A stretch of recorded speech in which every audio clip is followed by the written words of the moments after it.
Hello everyone. So in the last video we have seen the first building block of convolution neural network, that is the convolution operation.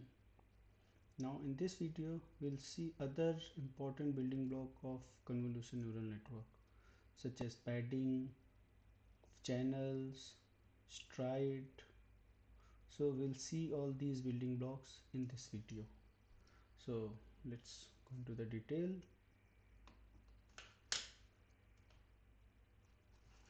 So the first building block is the padding. So what is the important part here? So suppose we'll have this green part as input. So you can say the input is 5 cross 5. So you can say 1, 2, 3, 4, 5 and 5 in this side. So 5 cross 5 input that is there. Now we have used one padding. So padding means you are added extra zeros all around your original input. Then you applied this kernel, that is 3 cross 3 kernel. Once you applied this kernel, what you will get as a output, you will get again 5 cross 5 matrix. Now you can say why this padding is important. So as we have seen in the previous convolution video, if we will not apply this padding, then the output size will reduce down. And suppose we have very depth network or you have multi-layer network and we have not applied any padding, then at the end we will not get any output because everything will be absorbed by the convolution operation. So that is one reason.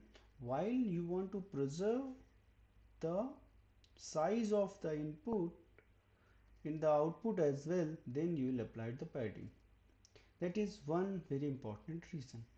Now there is another reason as well while we are using the padding. So to understand that reason, let's go into the next video. Now just watch how many times we'll visit your kernel in this place. So you can say your first place, how many times the kernel will visit in second place, and how many times kernel visit in third place. You just watch this and count it.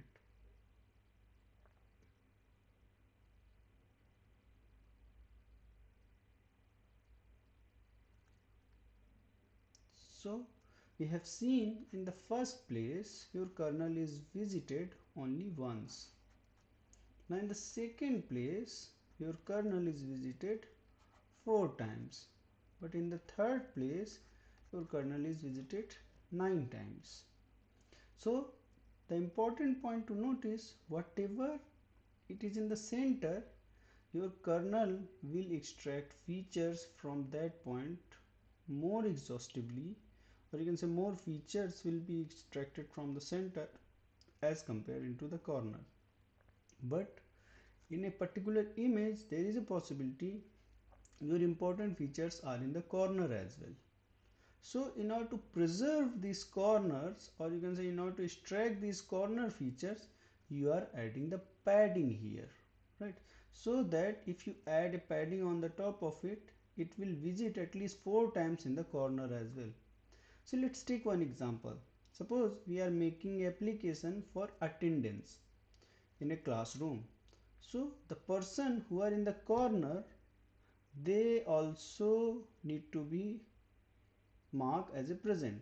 But if we are not applying the padding, then it is possible that they will not mark as a present because your kernel is not visited that place. So in that way you can say padding is important while you have important information in the corner. So extract that information, padding is important, right? So once you will do the padding, how exactly the output will be appear? So the output will be appear in the form of this. So you can say the size of output will be n plus 2f minus f plus 1 into n plus 2p minus f plus 1. So here p is the padding, how much padding we have applied. So if you applied padding here 1, so based on that you will get the output here. Now while you are doing the coding, that we'll see in the exercise as well, if you want to apply the padding, you will use the same as a keyword. padding equal to same. So it will your program will automatically recognize, okay, you want to apply the padding, so you'll apply the appropriate padding in the input so that you will get the same size of output here. And if you are saying you do not want to apply the padding, so you will say padding equal to valid, so it will not apply any padding over there. So in that way you can utilize the padding. First thing, you'll utilize the padding for preserving the size, and second, whenever you have important information in the corner, then padding is really helpful for you. Now the next important building block is the stride. Now in case of stride, so previously in the previous slide we have seen the jump is only one time here, right? So suppose I have a very big image in hand. In that case, if you jump one time only while you are doing the convolution, then it will take longer to compute or to go through the entire image. So it is possible that instead of jumping one, you are jumping more, and then you apply the convolution operation. That is, the jump is controlled by the stride. So in general we have stride 1, then one jump in the horizontal, then one jump into the vertical direction. But if you want to jump more, then accordingly you will apply the stride. So in this case, suppose stride is 3. So in that case, what will happen? In the first part, your kernel will come into this point. Then in the next part, it will jump 3 times. So once it jumps 3 times, your kernel will come here, right? Then similarly in the vertical direction, it will jump 3 times, the kernel will come here, and then next the kernel will come here. So in that way your output will have 4 values. So you can say your output has -5, then 8, then -3 and -16. So that is the way how you can control the jump. So in order to control the jump, you are using the stride. So once you applied this stride, your formula to compute the final output value will change, and it will become floor value of n plus 2p minus f divided by s plus 1 cross same n plus 2p minus f divided by s plus 1. So this will give you the final output dimension. What will be the dimension? Then fourth building block is the channel. So what we are looking from the channel, so you can say, as we have seen, if you have a kernel, and here we have 3 channels. So one is the red channel, second is the green channel, and third is the blue channel. Now your kernel, or you can say your filter, will also have 3 channels. So what it will do, the first channel will go on the top of here, the second channel will go on the green, and third channel will go on the blue. Then first channel will multiply here, second channel will multiply in the green, third channel will multiply into the blue, and then sum all those 27 multiplications and you will get one value here. Then similarly it will move one direction in the horizontal side, and then again the top kernel will go to the first, second kernel will go to the second, third kernel will go to the third, or third channel will go to the third, and then you will get the second value. So in that way you will get all the values. Now suppose instead of extracting, so this kernel will extract one type of feature. Now I want to extract multiple variety of features. Then what we need to do, we have to take multiple kernels here, but every kernel have similar channels as the input. So in this example we have 3 channel input. So in that case your kernel will also have 3 channel, right?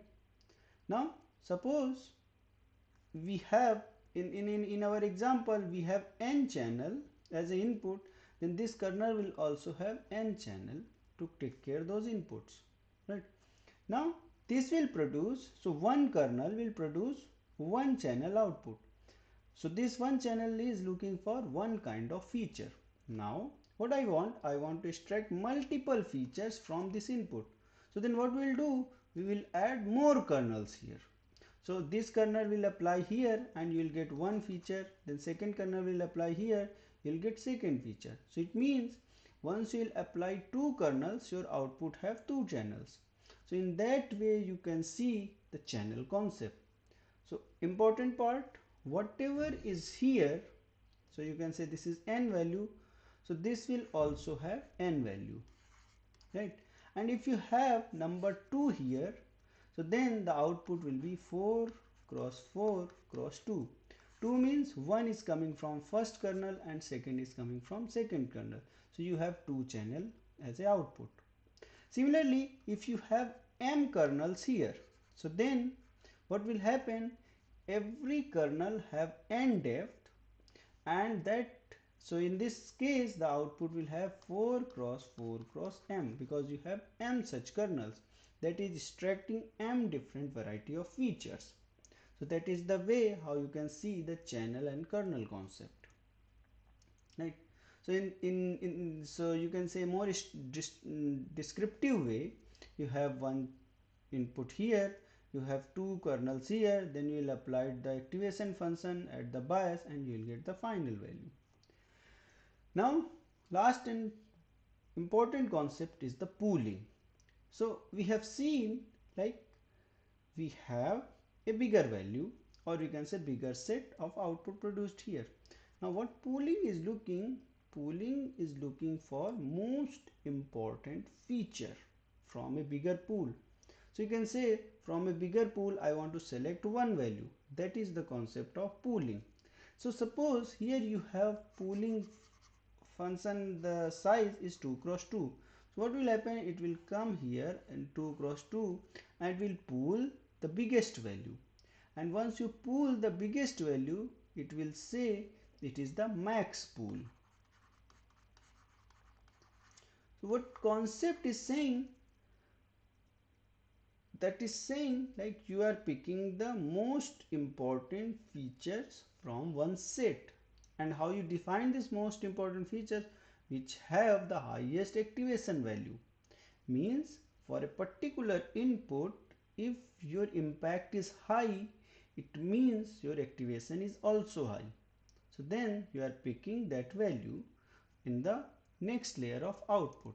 Similarly, if you have stride 2, so your pool will come here and then you will pick the biggest value.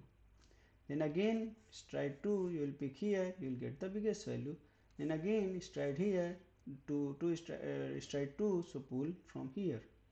Now it is possible, like, instead of 2 stride, if we have 1 stride, then what will happen? Then you will have more numbers here, right? So in that case, what will be there? So let me erase. Suppose we have stride equal to 1. So then, and your pool size is 2 cross 2. So you will first pick this, the value will be 8, then pick this, then your value will be 9, then you will pick this, your value will be again 9.